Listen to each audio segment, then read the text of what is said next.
ബാറക്കുമോർ. പിതാവിനും പുത്രനും പരിശുദ്ധ റൂഹായിക്കും സ്തുതി ആദ്യം മുതൽ നമ്മുടെ മേൽ തൻ്റെ കരുണയും എന്നേക്കുണ്ടായിരിക്കുമാറാകട്ടെ. ആമേൻ. Praise the Lord. ഹല്ലേലൂയ.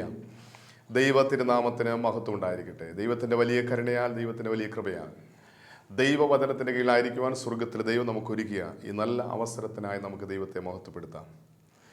ദൈവത്തിൻ്റെ വചനം പരിശോധിക്കുമ്പോൾ അനുഗ്രഹം പ്രാപിക്കാൻ നാം വിശുദ്ധീകരണം പ്രാപിക്കണമെന്ന് ദൈവത്തിൻ്റെ വചനം വ്യക്തമായിട്ട് വെളിപ്പെടുത്തുന്നുണ്ട്. ഒരു വ്യക്തിയുടെ അനുഗ്രഹത്തിൻ്റെ പിന്നിൽ ആ വ്യക്തിയുടെ വിശുദ്ധീകരണമുണ്ട്. നിങ്ങളെ തന്നെ വിശുദ്ധീകരിക്കാൻ നാളെ യഹോവയായ ദൈവം നിങ്ങളുടെ അതിശയം പ്രവർത്തിക്കുമെന്ന് യേശുവയുടെ പുസ്തകം 3-ാം അധ്യായം 5-ാം വാക്യത്തിൽ കർത്താവിന്റെ വചനം വെളിപ്പെടുത്തുന്നു. അങ്ങനെയാണെങ്കിൽ ഒരു മനുഷ്യൻ്റെ വിശുദ്ധീകരണം ആ മനുഷ്യൻ്റെ ശരീരത്തിലും ആത്മാവിലും മനസ്സിലുമാണ്. എന്നാൽ ആത്മാവിന് വിശുദ്ധീകരണം നമ്മൾ പാപമോചനം പ്രാപിക്കുന്നതിലൂടെ സ്വീകരിക്കുന്നു. ശരീരത്തിന് സൗഖ്യം പ്രാപിക്കുന്നതിലൂടെ നമ്മൾ വിശുദ്ധീകരണം പ്രാപിക്കുന്നു. എന്നാൽ മനസ്സിൻ്റെ വിശുദ്ധീകരണത്തെക്കുറിച്ച് നമ്മൾ ചിന്തിക്കുകയോ ആ മനസ്സിൻ്റെ വിശുദ്ധീകരണത്തിന് വേണ്ടി നാം പരിശ്രമിക്കുകയോ ചെയ്യാത്തതുകൊണ്ട് മനസ്സിനേറ്റ മുറിവുകൾ ഇന്ന് മനുഷ്യനെ അശുദ്ധിയിലേക്ക് നയിക്കുകയാണ്. കർത്താവിന്റെ വചനം പരിശോധിക്കുമ്പോൾ വിശുദ്ധ ലൂക്കോസിൻ്റെ രക്ഷാസുവിശേഷം 6-ാം അധ്യായം അതിൻ്റെ 45-ാമത്തെ വാക്യത്തിൽ കർത്താവിന്റെ വചനം പറയുന്നു, നല്ല മനുഷ്യൻ തൻ്റെ നല്ല ഹൃദയത്തിലെ നല്ല നിക്ഷേപത്തിൽ നിന്ന് നല്ലതു മാത്രം പുറപ്പെടുവിക്കുന്നു. ദുഷ്ടൻ ദോഷമായതിൽ നിന്ന് ദോഷം പുറപ്പെടുവിക്കുന്നു. ഒരു മനുഷ്യൻ തൻ്റെ നല്ല ഹൃദയം നന്മ മാത്രം പുറപ്പെടുവിക്കുന്നു. എന്നാൽ ഒരു ദുഷ്ടനായ മനുഷ്യൻ തൻ്റെ ദുഷിച്ച ഹൃദയത്തിൽ നിന്ന് ദുഷ്ടത മാത്രം പുറപ്പെടുന്നു. അപ്പോൾ ഒരു മനുഷ്യനെ നല്ലവനാക്കുന്നതും ദുഷ്ടനാക്കുന്നതും ആ വ്യക്തിയുടെ ഹൃദയമാണ്. ഹൃദയം എന്ന് പറഞ്ഞാൽ മനസ്സ്. ഒരു മനുഷ്യൻ്റെ മനസ്സ് മുറിവേറ്റ് അശുദ്ധമായ അവസ്ഥയിലാണെങ്കിൽ ആ മനുഷ്യൻ മറ്റുള്ളവർക്കൊരു വേദനയായി മാറും. അങ്ങനെയാണെങ്കിൽ ഞാൻ മറ്റുള്ളവർക്കൊരു വേദനയായി, മറ്റുള്ളവർക്കൊരു മുറിവായി മാറുന്നൊരു വ്യക്തിയാണെങ്കിൽ എൻ്റെ മനസ്സ് ഏത് പ്രകാരമാണെന്ന് നാം തിരിച്ചറിയണം. ഒരു മനുഷ്യൻ്റെ മനസ്സിനെക്കുറിച്ച് ചിന്തിക്കുമ്പോൾ മനസ്സിന് 3 തലങ്ങളുണ്ട്. മനുഷ്യൻ്റെ മനസ്സിൻ്റെ 1-ാമത്തെ തലമാണ് ബോധമനസ്സ്. ബോധമനസ്സെന്ന് പറഞ്ഞാൽ നമുക്കറിയാം, മനുഷ്യൻ്റെ മനസ്സിനെ കുറിച്ച് പഠിപ്പിക്കുമ്പോൾ ഈ ബോധമനസ്സ് എന്ന് പറയുന്നത് മനസ്സിനെ 9 ഭാഗിച്ചാൽ 9-ൽ 1 ഭാഗം മാത്രമേ ഉള്ളൂ. മനസ്സിൻ്റെ ഏറ്റവും ചെറിയ തലമാണ് ബോധമനസ്സ്. ബോധമനസ്സെന്ന് പറഞ്ഞാൽ മനസ്സിൻ്റെ ഉണർന്നിരിക്കുന്ന അവസ്ഥയ്ക്കാണ്. അതായത് ഞാൻ ഇപ്പോൾ കേൾക്കുന്നു എൻ്റെ ഹൃദയത്തിൽ സംഗ്രഹിക്കുന്നു, ഞാനൊരു പക്ഷേ അതിന് പ്രതികരിക്കുന്നു. ഇതെല്ലാം ബോധമനസ്സിലൂടെയാണ്. ഞാൻ കേൾക്കുകയും കാണുകയും സംസാരിക്കുകയും ചെയ്യുന്നതെല്ലാം ബോധമനസ്സിലൂടെയാണ്. അപ്പോൾ ബോധമനസ്സ് എന്ന് പറഞ്ഞാൽ മനസ്സിൻ്റെ ഉണർന്നിരിക്കുന്ന അവസ്ഥ. ഈ മനസ്സിൻ്റെ ഉണർന്നിരിക്കുന്ന അവസ്ഥയിലാണ് മനുഷ്യൻ പാപം ചെയ്യുന്നത്. ഒരു മനുഷ്യൻ ബോധമനസ്സിൽ പാപം ചെയ്യുമ്പോൾ അതാ മനുഷ്യൻ്റെ മനസ്സിലേക്ക് മുറിവായി മാറും. എന്തെല്ലാമാണ് മനുഷ്യൻ്റെ മനസ്സിൽ നിൽക്കുന്ന മുറിവുകളെന്ന് പരിശോധിച്ചാൽ ബോധമനസ്സിൽ മനുഷ്യൻ്റെ മനസ്സിൽ നിൽക്കുന്ന മുറിവുകളാണ് ഭയം, ഉത്കണ്ഠ, ആകുലത, ദുഃഖം, നിരാശ, വെറുപ്പ്, വിദ്വേഷം, കോപം, ദേഷ്യം, വാശി, വൈരാഗ്യം, കുറ്റബോധം, ഏകാന്തത, അലസത, അപകർഷത, ദ്രവ്യാസക്തി, മദ്യത്തോടുള്ള ആസക്തി, ലൈംഗിക ആസക്തി. ഇതെല്ലാം മനുഷ്യൻ്റെ മനസ്സിനേറ്റ മുറിവാണ്. ഒരു മനുഷ്യൻ മുറിവേൽക്കാനുള്ള ഒരു സാഹചര്യം ബോധമനസ്സിലൂടെ ആ വ്യക്തിയുടെ ഹൃദയത്തിൽ വിതയ്ക്കപ്പെടുന്ന ചില മുറിവുകളാണ്. ബോധമനസ്സിലൂടെ മനസ്സിന് മുറിവേൽക്കാൻ കാരണം അറിഞ്ഞുകൊണ്ട് പാപം ചെയ്യുമ്പോൾ. ഒരു ഉദാഹരണം പറഞ്ഞാൽ കർത്താവിന്റെ വചനം വ്യക്തമായിട്ട് പഠിപ്പിക്കുന്നുണ്ട്, ആദ്യമായി പാപം ചെയ്ത മനുഷ്യൻ ആദം പാപം ചെയ്തു. അവൻ അറിഞ്ഞുകൊണ്ടാണ് പാപം ചെയ്തത്. ചെയ്യരുത്, തെറ്റാണെന്ന് അറിയാവുന്ന തെറ്റ് അറിഞ്ഞുകൊണ്ട് ചെയ്തു. ദൈവം തിന്നരെന്ന് കൽപ്പിച്ച വൃക്ഷത്തിൻ്റെ ഫലം അറിഞ്ഞുകൊണ്ട് തിന്നു. അറിഞ്ഞുകൊണ്ട് പാപം ചെയ്തപ്പോൾ ഈ ആദത്തിൻ്റെ ബോധമനസ്സിൽ വിതയ്ക്കപ്പെട്ട മുറിവുകൾ എന്തെല്ലാമാണ്. ആദം വൃക്ഷത്തിൻ്റെ ഫലം തിന്ന ഉടനെ വചനം പറയുന്നു അവൻ ഭയപ്പെട്ട് ഒളിച്ചിരുന്നു. ദൈവം തോട്ടത്തിൽ വന്നു, ആദം നീ എവിടെയെന്ന് ചോദിച്ചപ്പോൾ അവൻ പറഞ്ഞത്, ഞാൻ നഗ്നനാകൊണ്ട് ഭയപ്പെട്ട് ഒളിച്ചിരിക്കുകയാണ്. ഈ ഭയം എവിടെ നിന്നുണ്ടായത്? അതുവരെ ഇല്ലാതിരുന്ന ഭയം ദൈവം വരുമ്പോൾ ദൈവത്തോടു കൂടെ സന്തോഷത്തോടെ ആനന്ദിച്ച് ഉല്ലസിച്ച് ഏദൻ തോട്ടത്തിൽ ചിരിച്ച് കളിച്ച് രസിച്ച് നടന്ന ആദം, ദൈവം വന്നപ്പോൾ ആദത്തെ കാണാനില്ല. ആദം ഒളിച്ചിരിക്കുക. ആദം ഭയപ്പെട്ട് ഒളിച്ചിരിക്കുക. എന്താണ് അതിന് കാരണം? പാപം ചെയ്തു. അപ്പോൾ അറിഞ്ഞുകൊണ്ട് പാപം ചെയ്യുമ്പോൾ ഒരു മനുഷ്യൻ്റെ ഹൃദയത്തിൽ വിതയ്ക്കപ്പെടുന്ന ഒരു മുറിവാണ് ഭയം. നമുക്കറിയാം, ഇപ്പോൾ ഒരു യൗവനപ്രായത്തിലുള്ള ഒരു കൗമാരപ്രായക്കാരനായ ഒരു ചെറുപ്പക്കാരൻ ആദ്യമായി പുകവലിക്കുമ്പോൾ, ആദ്യമായി മദ്യം കഴിക്കുമ്പോൾ, ആദ്യമായി പാപം ചെയ്യുമ്പോൾ ആ വ്യക്തി ആരും കാണാതെ ആരും അറിയാതെ രഹസ്യമായിട്ട് ചെയ്യുന്നു. കാരണം ഭയമാണ്. അറിഞ്ഞുകൊണ്ട് പാപം ചെയ്യുമ്പോൾ ഉണ്ടാകുന്ന ആന്തരികമുറിവാണ് ഭയം. ഈ ഭയം ഉള്ളതുകൊണ്ടാണ് പലപ്പോഴും പാപം ചെയ്യുന്ന ഒരു വ്യക്തി ആരും കാണാതെ ആരും അറിയാതെ രഹസ്യമായിട്ട് പാപം ചെയ്യുന്നു. നമ്മൾ തിരിച്ചറിയണം, ഞാൻ ആദ്യമായി പാപം ചെയ്തപ്പോഴാണോ അന്ന് എൻ്റെ ഹൃദയത്തിലും വിതയ്ക്കപ്പെട്ട ഒരു മുറിവാണ് ഭയം. ഈ ഭയം നമ്മളെ ഒത്തിരി അസ്വസ്ഥപ്പെടുന്ന ഒരു ആന്തരിക മുറിവാണ്, അകാരണമായ ഭയം. ഈ ഭയം എവിടെ നിന്ന് വന്നെന്നുള്ളത് നമ്മൾ തിരിച്ചറിയണം. ആദ്യമായി പാപം ചെയ്തതിലൂടെ നമ്മുടെ ഹൃദയത്തിൽ വിതയ്ക്കപ്പെടുന്ന ആന്തരിക മുറിവ്. ഇനി ശ്രദ്ധിക്കുക, ഈ ആദം ഭയപ്പെട്ട് ഒളിച്ചിരിക്കുമ്പോൾ ആദത്തിൻ്റെ ഉള്ളിലുണ്ടാകുന്ന മറ്റൊരു ആന്തരിക മുറിവാണ് ഉത്കണ്ഠ.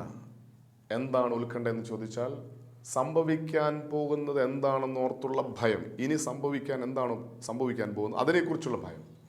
ചെയ്തു പോയതിനെക്കുറിച്ചുള്ള ഭയമല്ല, ഇനി സംഭവിക്കാൻ പോകുന്നതിനെക്കുറിച്ചുള്ള ഭയം. ഇത് ആദ്യമായി പാപം ചെയ്യുമ്പോൾ ഉണ്ടാകുന്ന ഒരവസ്ഥയാണ്.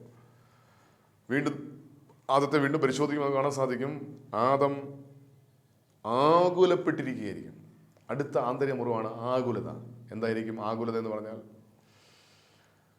അതായത് ഒരിക്കൽ പോലും സംഭവിക്കാൻ സാധ്യതയില്ലാത്ത കാര്യങ്ങൾ മനസ്സിൽ ചിന്തിച്ചു കൂട്ടുക. ഇന്ന് മനുഷ്യന് ഏറ്റവും കൂടുതൽ ഉണ്ടാകുന്ന ഒരു കാര്യമാണ് ആകുലത.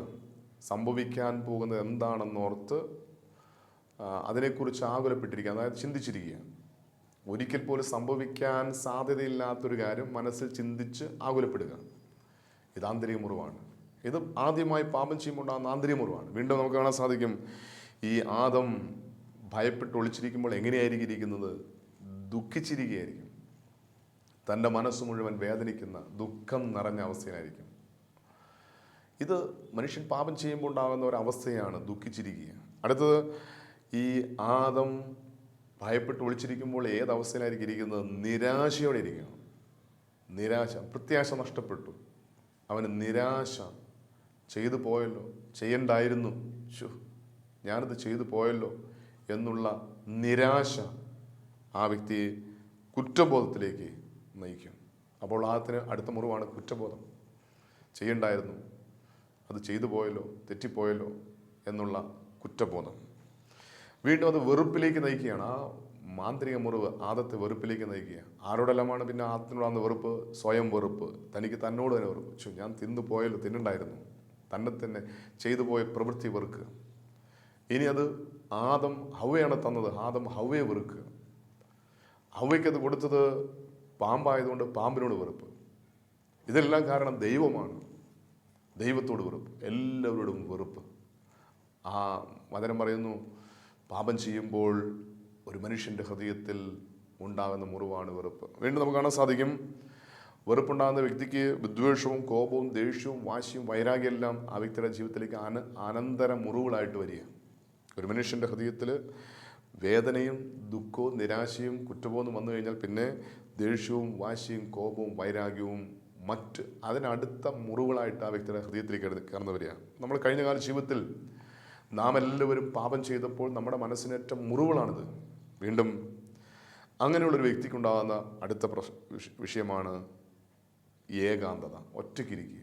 ആദം പിന്നെ അതുവരെയും ആദം തോട്ടത്തിൽ മറ്റ് മൃഗങ്ങളോടൊപ്പം മൃഗാദികളോടൊപ്പം ഓടിക്കളിച്ച് നടന്ന ആദം പാപം ചെയ്തതിന് ശേഷം ഭയപ്പെട്ട് മരത്തിൻ്റെ മറവിൽ ഒളിച്ചിരിക്കുക, ഏകാന്തത ആഗ്രഹിക്കുക. വീണ്ടും ഏകാന്തയിലിരിക്കുന്ന ഈ ആദത്തിനുണ്ടാകുന്ന അടുത്ത മുറിവാണ് അലസത, അലസനായിട്ട് ഇരിക്കുക. വീണ്ടും ദൈവം വന്നപ്പോൾ ദൈവത്തിൻ്റെ മുന്നിൽ പ്രത്യക്ഷപ്പെടാനുള്ള മടി, അപകർഷത. അവൻ ചെയ്ത പാപം അവൻ്റെ ഹൃദയത്തിൽ അപകർഷത എന്ന മുറിവുണ്ടാക്കി. ദൈവം വിളിച്ചു, നീ എവിടെയാണെന്ന് പറഞ്ഞപ്പോൾ ദൈവത്തിന് മുന്നിൽ വരാതെ അവൻ ഒളിച്ചിരിക്കുക, അപകർഷം നിറഞ്ഞൊരു വ്യക്തിയായി മാറി. ഈ മുറിവുകളെല്ലാം ഉണ്ടാകുന്ന ഒരു വ്യക്തിക്കുണ്ടാകുന്ന അടുത്ത 3 മുറിവാണ് ദ്രവ്യാസക്തി, ദ്രവ്യത്തോടുള്ള ആസക്തി, അതുപോലെ മദ്യത്തോടുള്ള ആസക്തി, ലൈംഗികമായ ആസക്തി. തിരിച്ചറിയുക, ഒരു മനുഷ്യൻ ബോധമനസ്സിൽ അറിഞ്ഞുകൊണ്ട് പാപം ചെയ്യുമ്പോൾ ആ വ്യക്തിക്കുണ്ടാകുന്ന ആന്തരിക മുറിവാണ്. ആദ്യമായി പാപം ചെയ്യുമ്പോൾ മാത്രമല്ല, പാപം ചെയ്യുന്ന കാലങ്ങളിലെല്ലാം ഈ മുറിവുകളെല്ലാം ആ വ്യക്തിയുടെ ഉള്ളിലേക്ക് കടന്നു വരും. ഭയവും ഉത്കണ്ഠയും ആകുലതയും ദുഃഖവും നിരാശയും കുറ്റബോധവും വെറുപ്പും വിദ്വേഷവും വാശിയും വൈരാഗ്യവും കോപവും അലസതയും ഏകാന്തതയും അപകർഷതയും എല്ലാം ആ വ്യക്തിയുടെ ഉള്ളിലേക്ക് കടന്നു വരും. ഇതെല്ലാം ആ വ്യക്തിയെ പിന്നീട് ദ്രവ്യാസക്തിയിലേക്ക്, മദ്യത്തിൻ്റെ ആസക്തിയിലേക്ക്, ലൈംഗിക ആസക്തിയിലേക്ക് ആ മനുഷ്യനെ നയിക്കും. അതെല്ലാം മനസ്സിന് മുറിവുകളായി മാറും. അപ്പോൾ തിരിച്ചറിയുക, ഞാൻ ബോധമനസ്സിൽ അറിഞ്ഞുകൊണ്ട് പാപം ചെയ്യുമ്പോൾ അതെല്ലാം എൻ്റെ മനസ്സിൽ മുറിവും വേദനയുമായി മാറും. അങ്ങനെയാണെങ്കിൽ ഈ ബോധമനസ്സിലൂടെ സ്വീകരിച്ച മുറിവുകളെല്ലാം എൻ്റെ ഉപബോധ മനസ്സിൽ സ്റ്റോർ ചെയ്യുകയാണ് ചെയ്യുന്നത്. തിരിച്ചറിയുക, മനസ്സിൻ്റെ രണ്ടാമത്തെ തലമാണ് ഉപബോധ മനസ്സ്. എന്താണ് ഉപബോധ മനസ്സെന്ന് പറഞ്ഞാൽ? മനസ്സിൻ്റെ സ്റ്റോർ റൂം. അതായത് കഴിഞ്ഞ നാളുകളിൽ എൻ്റെ മനസ്സിനേറ്റ മുറിവുകളെല്ലാം ഞാൻ സ്റ്റോർ ചെയ്ത് വെച്ചിരിക്കുന്നത് ഈ ഉപബോധ മനസ്സിലാണ്. ഈ മനസ്സിൻ്റെ 9ൽ 3 ഭാഗം മാത്രമേ ഉപബോധ മനസ്സുള്ളൂ. മനസ്സിൻ്റെ സ്റ്റോർ റൂം എന്ന് പറഞ്ഞാൽ, അതായത് കഴിഞ്ഞ കാലത്തിൽ വേദനിപ്പിച്ച ഓർമ്മകൾ, മനസ്സിന് മുറിവേറ്റ അനുഭവങ്ങൾ സ്റ്റോർ ചെയ്തിരിക്കുന്നത്, ഈ മനസ്സിൻ്റെ മുറിവേറ്റ അനുഭവങ്ങൾ സ്റ്റോർ ചെയ്തിരിക്കുന്നത് ഈ ഉപബോധ മനസ്സിലാണ്. നാം ഒരു ഉദാഹരണം പറഞ്ഞാൽ പെട്ടെന്ന് മനസ്സിലാക്കാൻ സാധിക്കും. നമ്മൾ ഒരു വീടിനോട് ചേർന്ന് ഒരു സ്റ്റോർ റൂം പണി. എന്തിനാണ് വീടിനോട് ചേർന്ന്, പ്രത്യേകിച്ച് അടുക്കളയോട് ചേർന്നായിരിക്കും മിക്കവാറും ഒരു സ്റ്റോർ റൂം പണിയുന്നത്. എന്തിനാണ് ഒരു മനുഷ്യൻ എൻ്റെ വീട് പണിയുമ്പോൾ അടുക്കളയോട് ചേർന്ന് ഒരു സ്റ്റോർ റൂം പണിയുന്നത്? അതായത് നമുക്ക് നാളത്തേക്ക് ആവശ്യമായ സാധനങ്ങൾ സൂക്ഷിച്ചു വെക്കുന്നത് ഈ സ്റ്റോർ റൂമിലാണ്. ഇന്നൊരു സാധനം കേടായി കഴിഞ്ഞാൽ, ആവശ്യമില്ലാതായി കഴിഞ്ഞാൽ, അതുകൊണ്ടൊന്ന് സ്റ്റോർ ചെയ്യുന്നത് ഈ അടുക്കളയിലെ സ്റ്റോർ റൂമിലാണ്. ഇതുപോലെ തന്നെ മനുഷ്യൻ്റെ കഴിഞ്ഞകാല ജീവിതത്തിൽ ആവശ്യമുള്ളതും ആവശ്യമില്ലാത്തതുമായ അനേക കാര്യങ്ങൾ മനസ്സിൽ സ്റ്റോർ ചെയ്യുന്നത് ഈ ഉപബോധ മനസ്സിലാണ്. ഉപബോധ മനസ്സിൻ്റെ അശുദ്ധിയാണ് ഒരു മനുഷ്യൻ്റെ ഓർമ്മശക്തി നഷ്ടപ്പെടാൻ കാരണം. ഇപ്പോൾ പഠിക്കുന്ന കുഞ്ഞുങ്ങൾ, അല്ലെങ്കിൽ സാധാരണ നമ്മളെല്ലാവരും ഓർമ്മശക്തി നഷ്ടപ്പെടാൻ കാരണം എന്തെന്ന് ചോദിച്ചാൽ, അതിനൊരു കാരണം ഈ ഉപബോധ മനസ്സ് അശുദ്ധമായി അല്ലെങ്കിൽ വിശുദ്ധീകരിക്കപ്പെടാത്തതുകൊണ്ടാണ്. എന്താണ് ഓർമ്മശക്തി എന്ന് ചോദിച്ചാൽ, നമുക്ക് മനസ്സിൻ്റെ തലത്തിൽ ഈ ഉപബോധ മനസ്സെ കുറച്ചുകൂടി വ്യക്തമായിട്ട് മനസ്സിലാക്കാൻ സാധിക്കും. എന്താണ് ഓർമ്മശക്തി? ബോധമനസ്സിലൂടെ നാം സ്വീകരിക്കുന്ന കാര്യങ്ങൾ ഉപബോധ മനസ്സിൽ സ്റ്റോർ ചെയ്ത് ഉപബോധ മനസ്സിൽ നിന്ന് ബോധ മനസ്സിലേക്ക് കൊണ്ടുവരാനുള്ള കഴിവിനെയാണ് ഓർമ്മശക്തി എന്ന് പറയുന്നത്. ഒരു ഉദാഹരണം പറഞ്ഞാൽ പെട്ടെന്ന് മനസ്സിലാക്കാൻ സാധിക്കും. ഇപ്പോൾ ഒരു കുഞ്ഞിനോട്, ഒരു പഠിക്കുന്ന വിദ്യാർത്ഥിയോട് ടീച്ചർ പറയുകയാണ്, മോനെ, അടുത്ത എക്സാമിന്, അടുത്ത പരീക്ഷയ്ക്ക് തീർച്ചയായിട്ടും വരുന്ന ഒരു ക്വസ്റ്റ്യനാണ്, ഇന്ത്യയുടെ തലസ്ഥാനം ഏത്? ഇന്ത്യയുടെ തലസ്ഥാനം ഏതാ? ന്യൂഡൽഹി. എല്ലാവരും പഠിച്ച് ഇന്ത്യയുടെ തലസ്ഥാനം ന്യൂഡൽഹി. കുഞ്ഞുങ്ങളെല്ലാം പഠിപ്പിക്കുകയാണ്. കുഞ്ഞുങ്ങളെല്ലാം ആവർത്തിച്ച് പറഞ്ഞു, ഇന്ത്യയുടെ തലസ്ഥാനം ന്യൂഡൽഹി, ഇന്ത്യയുടെ തലസ്ഥാനം ന്യൂഡൽഹി. ഇങ്ങനെ പഠിച്ചു. ഈ കുഞ്ഞ് പരീക്ഷയുടെ തലേദിവസവും ഇത് തന്നെ വായിച്ച് പഠിച്ചു. എന്നാൽ പരീക്ഷ ഹോളിലേക്ക് വന്നപ്പോൾ ചെറിയൊരു ഉത്കണ്ഠ, ഭയം, അസ്വസ്ഥത ഈ കുഞ്ഞിനെ വേട്ടയാടാൻ തുടങ്ങി. ക്വസ്റ്റ്യൻ പേപ്പർ കിട്ടി. ആദ്യത്തെ ക്വസ്റ്റ്യൻ വായിച്ചു, ആൻസർ എഴുതി. രണ്ടാമത്തെ ക്വസ്റ്റ്യൻ വായിച്ചു, ആൻസർ എഴുതി. മൂന്നാമത്തെ ക്വസ്റ്റ്യൻ വായിച്ചു, ആൻസർ എഴുതി. നാലാമത്തെ ക്വസ്റ്റ്യൻ, ഇന്ത്യയുടെ തലസ്ഥാനം ഏത്? അപ്പോൾ പെട്ടെന്ന് ഈ കുഞ്ഞിൻ്റെ മനസ്സിൽ, അയ്യോ, ഞാൻ ഇന്നേടെ വായിച്ചതാണല്ലോ, എൻ്റെ നാവിൻ്റെ തുമ്പറ്റത്തുണ്ട്, അതിൻ്റെ ആദ്യ അക്ഷരം കിട്ടി, ഞാൻ ഇപ്പോൾ എഴുതണമെന്ന് പറഞ്ഞ് ഉത്തരത്തിലേക്ക് നോക്കിയിരിക്കും. പരീക്ഷാ ഹാളിൻ്റെ ഉത്തരത്തിലേക്ക് നോക്കിയിരുന്നാൽ ഒരിക്കലും ഉത്തരം കിട്ടില്ല. ഈ ഉത്തരം എവിടെ കിടക്കുക? ഈ ഉത്തരം ഉപബോധ മനസ്സിൽ കിടക്കുക. ഉപബോധ മനസ്സിൽ കിടക്കുന്ന ഈ ഉത്തരം ബോധ മനസ്സിലേക്ക് കൊണ്ടുവരാനുള്ള കഴിവിനെയാണ് ഓർമ്മശക്തി എന്ന് പറയുന്നത്. ഈ ഉപബോധ മനസ്സിൽ കിടക്കുന്ന ഈ ഉത്തരം ബോധ മനസ്സിലേക്ക് കൊണ്ടുവരാൻ എത്ര സമയമെടുത്തോ അതിനാണ് ഓർമ്മക്കുറവ് എന്ന് പറയുന്നത്. ഇന്ന് നമ്മുടെ മക്കൾക്ക് ഓർമ്മശക്തി ഉണ്ടാകാൻ ഇന്ന് നമ്മൾ കൊടുക്കുന്ന സാധനങ്ങൾ എന്തൊക്കെയാണ്? ഇന്ന് ഒത്തിരി കാര്യങ്ങൾ നമ്മുടെ മക്കൾക്ക് തിനടി എന്ന് പറഞ്ഞ് മക്കളെ തീറ്റിക്കുന്നുണ്ട്. എന്തിനാണ്? ഈ ഓർമ്മശക്തി ഉണ്ടാകാൻ വേണ്ടി. എന്നാൽ ഓർമ്മശക്തി എന്താ? ബോധ മനസ്സിലൂടെ സ്വീകരിക്കുന്ന കാര്യങ്ങൾ ഉപബോധ മനസ്സിൽ സ്റ്റോർ ചെയ്ത് ഉപബോധ മനസ്സിൽ നിന്ന് ബോധ മനസ്സിലേക്ക് കൊണ്ടുവരാനുള്ള കഴിവിനെയാണ് ഓർമ്മശക്തി എന്ന് പറയുന്നത്. എന്നാൽ ഒരു മനുഷ്യൻ്റെ ഉപബോധ മനസ്സിൽ മുറിവേറ്റ ഒരു അനുഭവമാണെങ്കിൽ, മുറിവുകൾ കിടക്കുന്നിടത്തോളം കാലം ഓർമ്മശക്തി നഷ്ടപ്പെടും. ഉദാഹരണം, ഒരിക്കലൊരു ഞങ്ങൾ സൺഡേ സ്കൂൾ വിദ്യാർത്ഥികൾക്ക് വേണ്ടി ധ്യാനം നടത്തി. ആ ധ്യാനത്തിൽ അവിടുത്തെ സൺഡേ സ്കൂൾ അധ്യാപകർ പറഞ്ഞു, ഒരു പെൺകുട്ടി മാത്രം കൗൺസിലിംഗ് നടത്തിയിട്ടില്ല. അവരോട് ചോദിച്ചപ്പോൾ അവർ കൗൺസിലിംഗ് നടത്തി എന്നാണ് അവൾ പറയുന്നത്. ആ പെൺകുട്ടി ഒന്ന് സംസാരിക്കണം. ഞാൻ ആ പെൺകുട്ടി കൊണ്ടുവരാൻ പറഞ്ഞു. ആ പെൺകുട്ടി എൻ്റെ അടുക്കൽ വന്നപ്പോൾ ഭയങ്കര വിറയാണ്. നീ എന്തിനാ പറയുന്നത്? എനിക്ക് പറയുന്നില്ല, നീ എൻ്റെ മുന്നിൽ ഇരിക്കാൻ പറഞ്ഞു. ആ കുട്ടി പറഞ്ഞു, വേണ്ട, ഞാൻ നിന്നോളാം. ഞാൻ നിർബന്ധിച്ചിരിക്കാൻ പറഞ്ഞു. ആ പെൺകുട്ടി ഇരിക്കുന്ന സമയത്ത് കാലും കൈയും വിറയ്ക്കുക. പെട്ടെന്ന് ഞാൻ കുഞ്ഞിന് വേണ്ടി പ്രാർത്ഥിച്ചപ്പോൾ ദൈവാത്മാവ് നൽകിയൊരു സന്ദേശം. ഞാൻ ചോദിച്ചു, മോളെ നിനക്ക് പുരുഷന്മാരെ ഭയമാണോ? നിനക്ക് ആൺകുട്ടികളെ പേടിയാണോ? അവൾ പൊട്ടിക്കരയാൻ തുടങ്ങി. അവൾക്ക് പുരുഷന്മാരെ ആൺകുട്ടികളെ ഭയമായതുകൊണ്ടാണ് അവൾ കൗൺസിലിംഗ് വേണ്ട എന്ന് പറഞ്ഞ് കൗൺസിൽ ചെയ്യാതിരുന്നത്. ഞാൻ ചോദിച്ചു, മോളെ എന്തുകൊണ്ടാണ് നിനക്ക് ഈ പുരുഷന്മാരെ ഭയം, അല്ലെങ്കിൽ ആൺകുട്ടികൾ നിനക്ക് പേടിയാണ്, എന്തോ കാരണം? അപ്പോൾ ആ കുട്ടി വേദനയോട് പറഞ്ഞൊരു കാര്യമുണ്ട്. എൻ്റെ വീട്ടിൽ ഞാനൊരു ദിവസം ഒറ്റയ്ക്കുന്ന സമയത്ത് എൻ്റെ ചേച്ചി വിവാഹം കഴിക്കാൻ പോകുന്ന ചേട്ടായി വീട്ടിൽ വന്നു. അപ്പോൾ അവർ തമ്മിലുള്ള വിവാഹം ഉറപ്പിച്ചിരിക്കുകയാണ്. രണ്ട് വീട്ടുകാരെ സംബന്ധിച്ച് എല്ലാ കാര്യങ്ങളും ഉറപ്പിച്ചിരിക്കുകയാണ്. അപ്പോൾ ചേച്ചിയെ കാണാൻ വേണ്ടി ആ ചേട്ടായി വന്നപ്പോൾ, വീടിനടുത്തൊരു ചേട്ടായിയാണ്, അവർ തമ്മിൽ വലിയ പരിചയമാണ്, സ്നേഹമാണ്. ചേട്ടായി വന്നപ്പോൾ ചോദിച്ചു, ചേച്ചി എന്തെന്ന് ചോദിച്ചപ്പോൾ അവൾ പറഞ്ഞു, ചേച്ചി ടൗണിൽ പോയിരിക്കുകയാണ്. ചേട്ടായി ചോദിച്ചു, നീ എത്ര സമയം കഴിയുമ്പോൾ വരുന്നത്? 2 മണിക്കൂർ കഴിയുമ്പോൾ വരുമെന്ന് പറഞ്ഞു. എങ്കിൽ നമുക്ക് അല്പസമയം വർത്തമാനം പറഞ്ഞിരിക്കാമെന്ന് പറഞ്ഞു, സംസാരിച്ചിരിക്കാമെന്ന് പറഞ്ഞു. ഈ പെൺകുട്ടിയെ കൊണ്ട് ഈ സഹോദരൻ മുറിക്കകത്ത് കയറിയ ഉടനെ ഇവൻ വാതിലടച്ച് കുറ്റിയിട്ടു. ഈ പെൺകുട്ടി ഭയപ്പെട്ട് അലറി നിലവിളിച്ചുകൊണ്ട് എങ്ങനെയോ പുറത്തിയാടി രക്ഷപ്പെട്ടു. അതിനുശേഷം കാണുന്ന പുരുഷന്മാരെല്ലാം ഭയമാണ്. ഞാൻ ചോദിച്ചു, മോളെ ഈ ഭയം നിൻ്റെ ഉള്ളിൽ കിടക്കുമ്പോൾ നിനക്ക് നന്നായിട്ട് പഠിക്കാൻ പറ്റും. അപ്പം കുഞ്ഞ് പറഞ്ഞൊരു കാര്യമുണ്ട്, അതിനുശേഷം എനിക്ക് പഠിക്കണമെന്ന് ആഗ്രഹം നഷ്ടപ്പെട്ടു. പഠിച്ചാൽ മനസ്സിലൊന്നും ഇരിക്കുന്നില്ല. മനസ്സിൽ ഒത്തിരി പഠിക്കുന്നുണ്ട്, പക്ഷേ പരീക്ഷയ്ക്ക് ഓർമ്മയിൽ വരുന്നില്ല. പഠിക്കുന്ന കാര്യങ്ങൾ മനസ്സിലേക്ക് തെളിഞ്ഞു വരുന്നില്ല. കാരണം എന്തെന്നറിയില്ല. ആ പെൺകുട്ടിയുടെ ഹൃദയത്തിൽ കിടക്കുന്ന മനസ്സിനേറ്റ ആ മുറിവ് തൻ്റെ ഓർമ്മശക്തി നഷ്ടപ്പെടാൻ കാരണമായി. പിന്നീട് സകല പരീക്ഷയിലും പരാജയമാണ്. ഞാൻ ചോദിച്ചു, ഈ പരീക്ഷയിൽ പരാജയം മാത്രമല്ല, നിൻ്റെ ഭാവി ജീവിതത്തിൽ എന്തായിരിക്കും സംഭവിക്കുന്നത്?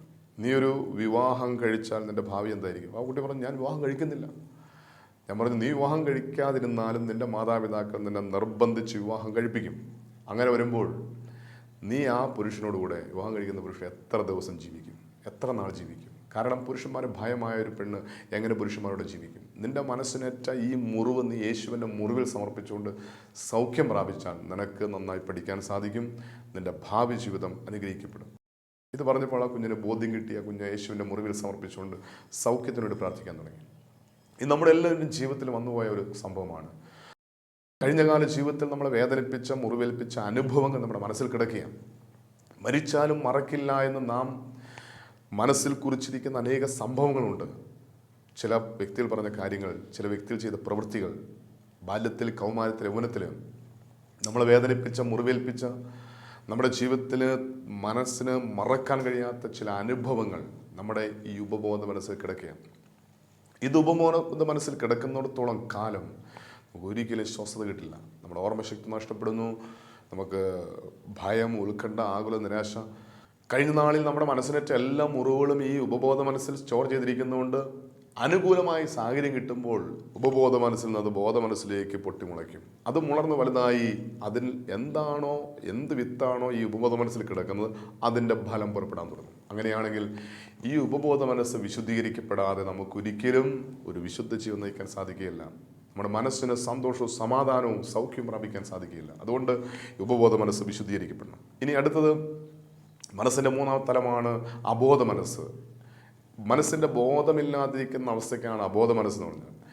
എവിടെയാണ് മനസ്സിൻ്റെ ബോധമില്ലാതിരിക്കുന്ന അവസ്ഥ എന്ന് പറയുന്നത്? അമ്മയുടെ ഉദരത്തിൽ ജീവൻ്റെ തുടിപ്പായി രൂപം കൊണ്ട നിമിഷം മുതൽ പിറന്നു വീഴുന്ന നിമിഷം വരെയും നമ്മുടെ മനസ്സിനേൽക്കുന്ന മുറിവാണ് അബോധ മനസ്സിനുണ്ടാകുന്ന മുറിവ്. അതായത് ഒരമ്മയുടെ ഉദരത്തിൽ ഒരു കുഞ്ഞ് ജനിച്ചാൽ ആ കുഞ്ഞ് പിറന്നു വീഴുന്നവരെയും മനസ്സിന് മുറിവേൽക്കാം. അത് കർത്താവിന് വ്യക്തമായിട്ട് പഠിപ്പിക്കുന്നുണ്ട്. ദൈവത്തിൻ്റെ മനസ്സിനെ ദാസൻ എന്ന് ദൈവം വെളിപ്പെടുത്തിയ വ്യക്തിയാണ് ദാവീദ് വലിയ വേദനയോടെ പറയുന്നൊരു കാര്യമുണ്ട്. 51 സങ്കീർത്തനം 5-ാം വാക്യം. ദാവീദ് നിലവിളിച്ചുകൊണ്ട് പറയാണ്, പാപത്തിൽ ഞാൻ ഉരുവായി, പാപത്തിൽ എൻ്റെ അമ്മ എന്നെ ഗർഭം ധരിച്ചു, പാപത്തോടെയാണ് ഞാൻ ഈ ഭൂമിയിൽ പിറന്നത്. ഇത് കേൾക്കുമ്പോൾ നമുക്ക് 2 കാര്യമാണ് ആ വാക്യത്തിൽ പറയുന്നത്. ഒന്ന്, പാപത്തിൽ ഞാൻ ഉരുവായി, പാപത്തിൽ ഞാൻ സൃഷ്ടിക്കപ്പെട്ടു. ദൈവം പാപിയായിട്ടാണോ എന്നെ സൃഷ്ടിച്ചത്? അല്ല. പിന്നെ എങ്ങനെ ഞാൻ പാപിയായി? ദൈവത്തിൻ്റെ ഛായയിലും സാദൃശ്യത്തിലും, ദൈവത്തിൻ്റെ പരിശുദ്ധയുടെ പൂർണ്ണതയിലും, ദൈവത്തിൻ്റെ സ്നേഹത്തിൻ്റെ പൂർണ്ണതയിലും ദൈവത്തെ പോലെ ദൈവം എന്നെ ഈ ഭൂമിയിൽ സൃഷ്ടിച്ചു, അമ്മയുടെ ഉദരത്തിൽ സൃഷ്ടിച്ചു. എന്നാൽ ഞാൻ സൃഷ്ടിക്കപ്പെട്ട നിമിഷം തന്നെ മാതാപിതാക്കളുടെ ജീനുകളിലൂടെ, ക്രോമോസോമുകളുടെ, രക്തത്തുള്ളിലൂടെ അവരുടെ എല്ലാ പാപ സ്വഭാവങ്ങൾ എന്നിലേക്ക് വിതയ്ക്കപ്പെട്ടു. അങ്ങനെ ഞാൻ പാപിയായി മാറി. അതുകൊണ്ടാണ് ദാവീദ് പറയുന്നത്, പാപത്തിൽ ഞാൻ ഉരുവായി. രണ്ടാമത് ദാവീദ് പറയുകയാണ്, പാപത്തിൽ എൻ്റെ അമ്മ എന്നെ ഗർഭം ധരിച്ചു. എന്താണ് അതിൻ്റെ അർത്ഥം? ഞാൻ അമ്മയുടെ ഉദരത്തിൽ ഉരുവായ നിമിഷം മുതൽ പിറന്നു വീണ നിമിഷം വരെ അമ്മ ചെയ്ത, എൻ്റെ അപ്പൻ ചെയ്ത എല്ലാ പാപങ്ങളും എന്നിലേക്ക് വിതയ്ക്കപ്പെട്ടിട്ടുണ്ട്. ഇത് വചനം പറയുന്ന ഒരു സത്യമാണ്. ആരോഗ്യശാസ്ത്രം തെളിയിച്ചിരിക്കുന്ന ഒരു സത്യമാണ്. ഒരമ്മയുടെ ഉദരത്തിൽ പിറക്കുന്ന ഒരു കുഞ്ഞ് അമ്മയോട് പ്രതികരിക്കും. അമ്മ ഭയപ്പെട്ടാൽ കുഞ്ഞ് ഭയപ്പെടും, അമ്മ വേദനിച്ചാൽ കുഞ്ഞ് വേദനിക്കും, അമ്മ ദുഃഖിച്ചാൽ കുഞ്ഞ് ദുഃഖിക്കും.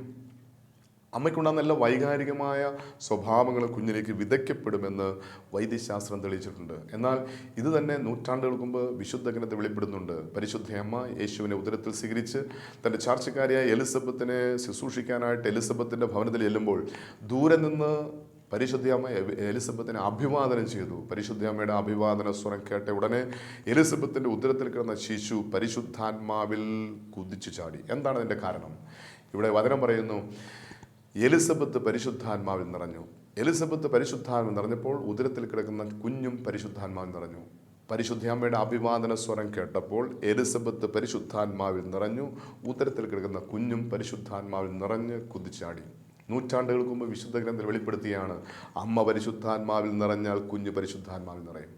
അമ്മ പരിശുദ്ധാത്മാവിൽ നിറഞ്ഞാൽ കുഞ്ഞ് പരിശുദ്ധ നിറയുമെങ്കിൽ അമ്മ വേദനിച്ചാൽ കുഞ്ഞ് വേദനിക്കും, അമ്മ ഭയപ്പെട്ടാൽ കുഞ്ഞ് ഭയപ്പെടും, അമ്മ ദുഃഖിച്ചാൽ കുഞ്ഞ് ദുഃഖിക്കും, അമ്മ പാപം ചെയ്താൽ ആ പാപം കുഞ്ഞിലേക്ക് കടന്നു വരും. അതുകൊണ്ടാണ് ദാവീദ് പറയുന്നത്, പാപത്തിൽ എൻ്റെ അമ്മ എന്നെ ഗർഭം ധരിച്ചു. അമ്മയുടെ ഉദരത്തിൽ ജീവൻ്റെ തുടിപ്പായി രൂപം കൊണ്ട നിമിഷം മുതൽ പിറന്നു വീണ നിമിഷം വരെയും മാതാപിതാക്കൾ ചെയ്യുന്ന എല്ലാ പാപ സ്വഭാവങ്ങൾ കുഞ്ഞിലേക്ക് വിതയ്ക്കപ്പെടും.